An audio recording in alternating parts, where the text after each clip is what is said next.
परमेश्वर की बड़े नाम की महिमा हो। फिर से आने वाला प्रभु यीशु मसीह के मधुर और श्रेष्ठ नाम से सबको जय मसीह की। पिछले दिनों में हम निर्गमन की किताब 20वें अध्याय में परमेश्वर ने यहूदी लोगों को मानने के लिए 10 आज्ञाएं दिया है। वो आज्ञा में से हमको क्या सीखना है, उसी बात को हम परमेश्वर के वचन से कुछ मनन करके आ रहा है। वो पिछले दिनों में हम 7 पॉइंट को 5वां आज्ञा का माता पिता को आदर करना है, उसी के बारे में 7 पॉइंट हमने देखा था। आज हम उसका 8वीं पॉइंट को देखेंगे। 8वीं पॉइंट में ऐसी है, हम हमारा माता पिता को उनका अधिकार को हम आदर करना है। यदि हम आदर नहीं करेंगे तो हमारे कलीसिया के नेतृत्व स्थान में हमारा माता पिता लोग बैठ नहीं पाएगा, ऐसी एक स्थिति में आएगा। इसलिए हम कलीसिया में हमारा माता पिता का लोग नेतृत्व स्थान में बैठने के टाइम उसका जीवन खराब ना करे, उसके लिए हमारा जीवन को ध्यान में रखकर माता पिता को आदर करना है। इसलिए पौलुस पगला तिमोथी उसका 5 अध्याय उसका 22 पद में ऐसा लिखा है, किसी पर शीघ्र हाथ न रखना और दूसरों के पापों में भागी न होना, अपने आप को पवित्र बनाए रख।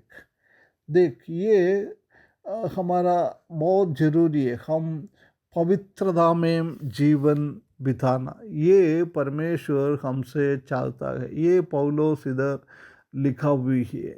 हम जानता है कि हम परमेश्वर का डिवाइन फ्रूट्स, एक एक लीडर को एक अच्छा फल निकालने वाला होना चाहिए। मत्ती सुसमाचार 7 अध्याय उसका 16वें पद में और 20वें पद में वही लिखा है, तुम्हारा जीवन का फल में से तुम पहचानेगा तुम कौन है ना। ये एक एक फल उसी के फल में से निकलेगा। कभी गंदा वृक्ष से अच्छा फल नहीं निकलेगा, कभी अच्छा फल वृक्ष से गंदा फल भी नहीं निकलेगा। अपना अपना फल से मालूम पड़ता है कि ये कैसे हो। इसलिए हमारा भी फल अच्छा सा होना चाहिए। और हम देख सकते हैं कि परमेश्वर के वचन में बहुत क्लियर लिखा है, हम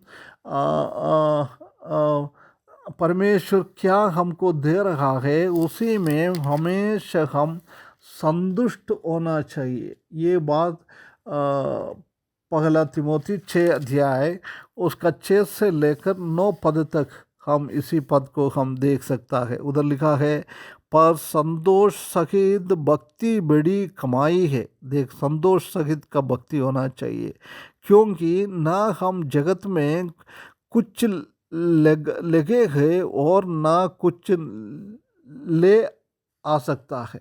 हम कुछ ले भी नहीं सकता है, कुछ लेके भी नहीं आ सकता है। यदि हमारे पास खाने और पहनने के हो तो उन्हों पर संतोष करना चाहिए। देख, ये संतुष्ट करना है, हमको क्या है उसी में संतुष्ट करना। पर जो धनी होना चाहते हैं वे ऐसी परीक्षा और फंदे और बहुत सी व्यर्थ और हानिकारक लालसाओं में फंसते हैं, जो मनुष्यों को बिगाड़ देती है और विनाश की समुद्र में डूब देती है। देखिए, अवस्था हमारे जीवन में हो जाएगा। इसलिए हम संतुष्ट रहना बहुत ज़रूरी है, बहुत ज़रूरी है ना। उसके बाद पहला तीमुथियुस 3 अध्याय उसका 2 पद में भी लिखा है,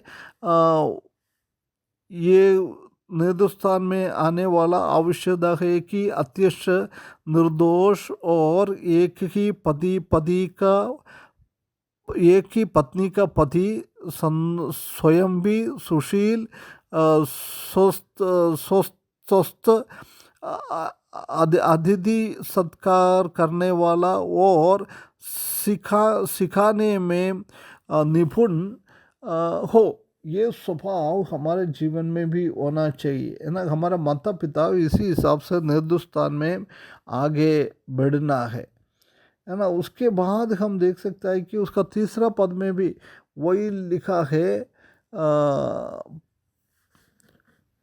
पियक्कड़ या मारपीट करने वाला न हो, वरन कोमल हो और न झगड़ालू और न धन व लोभी हो। देख, इसी चीज़ों में से भी दूर होना, झगड़ा करने का नहीं है, स्वयं ये होना चाहिए। इसी बात को हम देख सकता है। और अभी हमने 6 से लेकर 9 तक पढ़ा था, उसी का 10वें पद में भी हम देख सकता है कि पूरा दोष का कारण क्योंकि रुपये का लोभ सब प्रकार की बुराइयों की जड़ है ना, जिसे प्राप्त करने का प्रयत्न करते हुए बहुतों ने विश्वास से बढ़कर अपने आप को नाना प्रकार के दुखों से छलनी बना लिया है। देखिए, बहुत खतरनाक चीज़ है, इसलिए बोल रहा है तुम्हारा माता पिता लोग बहुत अच्छा से प्रभु का कलीसिया में एक अच्छा निर्दोषस्थान में रखना चाहिए, जब हमारा बच्चे लोग उसी में गड़बड़ नहीं करना चाहिए। हमारा बच्चे लोग क्या है, निर्दोषस्थान में रहने वाला बच्चे लोग ये 5वीं आज्ञा को अच्छी तरह से पालन करना है, नहीं है तो वो निर्दोषस्थान में वो पिताजी को रख नहीं पाएगा। ये बात को बहुत क्लियरली लिखा है पगला तिमोथी 3 अध्याय उसका चौथा पद में बहुत क्लियरली लिखा है कि अपने घर का अच्छा प्रबंध करता हो और अपने बाल बच्चों को सारी व्यवस्था गंभीरता से अधीन रखवा। देख, हमारा बच्चों लोगों को अच्छी तरह से हम सिखाना है। वो कभी हमारा बच्चा लोग बिगड़ना नहीं चाहिए। यदि हमारा बच्चा लोग बिगड़ा हुआ है तो हम वो नेतृस्थान में हम बैठने के लिए लायक नहीं है। ये बात बहुत क्लियरली लिखा हुआ है। इसलिए हॉनर योर पेरेंट्स अथॉरिटी और you may disqualify them from church leadership. हम ऐसा नहीं करेंगे तो हम उसका लीडरशिप में से निकल जाएगा, उसको उधर बैठ नहीं पाएगा, उसका सेवा नहीं कर पाएगा। उसके बाद पगला तिमोथी 3:12 में भी उसका शुश्रूष लोगों के बारे में लिखा है, उधर भी वही बात को हम देख सकता है। क्या लिखा है, सेवक एक ही पत्नी के पति हो और बाल बच्चों और अपने घरों का अच्छा प्रबंध करने जानते हो। देखिए, बहुत ज़रूरी है। यदि हमारा बच्चा लोग ये परमेश्वर के विरुद्ध में और माता पिता की बात नहीं मानता है, अपना मर्जी में जीने वाला लोग है, तो हमारा माता पिता का ये नेतृस्थान से हटना पड़ेगा। इसलिए उनको नेतृस्थान में खड़े होकर प्रभु के लिए सेवा करना है तो बच्चे लोगों को ये ध्यान देना है, हमारा माता पिता को हमेशा आदर करें, हमारा माता पिता को अच्छी तरफ से उनको प्रभु का सेवा करने के लिए मदद करें। हमारे जीवन के द्वारा कभी भी उनका सेवा में एक पराजित ना हो जाए, इसलिए हम माता पिता को आदर करते हुए उनका नाम कभी भी कलीसिया का नेतृस्थान में से खराब ना हो जाए, ऐसी एक जीवन बिताने के लिए परमेश्वर इस वचन के द्वारा हमको सहायता करे। उसके बड़े नाम की महिमा हो।